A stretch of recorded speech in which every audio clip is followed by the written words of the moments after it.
रुकमा, तू यहाँ? और किससे पूछकर तूने उस बही खाते को हाथ लगाया? ये सवाल तो मुझे आपसे पूछना चाहिए। क्या कर रही हैं आप? इन नाबालिग बच्चियों की चोटी के बाल और खून के निशान आखिर क्यों है इस किताब में?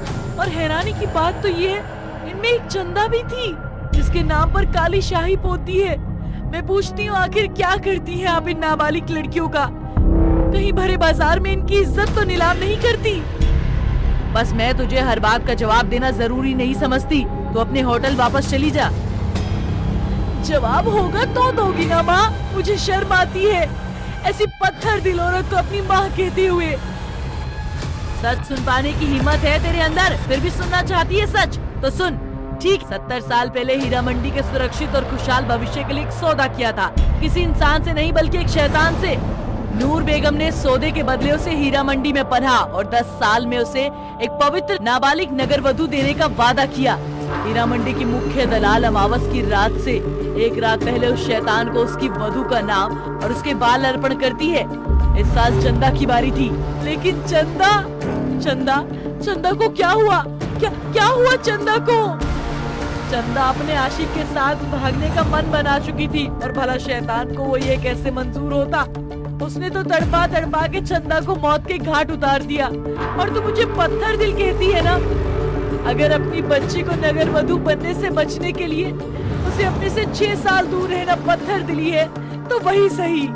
बस कीजिए माँ, बस कीजिए। ये मन गढ़ंत कहानियाँ शैतान जैसी कोई चीज नहीं होती।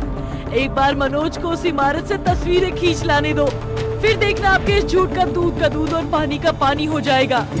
रुकमा की ये बात सुनकर गौहर की सांसें थम सी गई, मानो उसे कोई सांप सूंघ गया हो, और उसने कांपते होठों से कहा, रुकमा, तूने क्या अनर्थ कर दिया? तुझे अंदाजा भी नहीं है। शैतान के डेरे पर मुझे कुछ और करना होगा।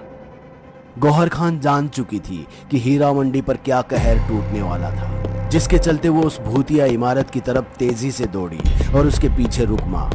गौहर जान बेतहाशा दौड़ते हुए उस इमारत का ताला खोलती है और धीरे धीरे अंधेरे रास्ते से गुजरते हुए पहली मंजिल की सीढ़ियां चढ़ना शुरू करती है। सीढ़ियों के किनारों पर 2 पुतले थे जिन्हें शादी का जोड़ा पहनाया गया था, और उनके माथे पर काला टीका था। गौहर जैसे ही सीढ़ियां चढ़कर ऊपर पहुंचती है, उसे खून से घसीटे जाने के निशान दिखाई देते हैं जो शैतान के कमरे की ओर जा रहे थे। रुकमा भी अपनी माँ के पीछे पीछे दौड़ वहां आ पहुंची थी। गौहर दरवाजे के कोने में पड़ी एक मोमबत्ती को उठाती है और डरते हुए अपने कदम उस कमरे की ओर बढ़ाती है।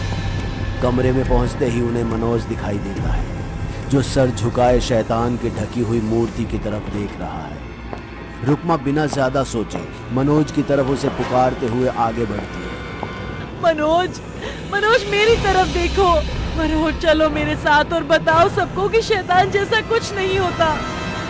जब रुकमा के इतना कहने के बाद भी मनोज मुड़कर कोई जवाब नहीं देता, तो रुकमा उसके कंधे पर हाथ रखती है, और मनोज के मुड़ने पर उसे जो दिखता है उसे देखकर उसकी चीख निकल जाती है, जिससे मानो आसमान भी फट पड़े।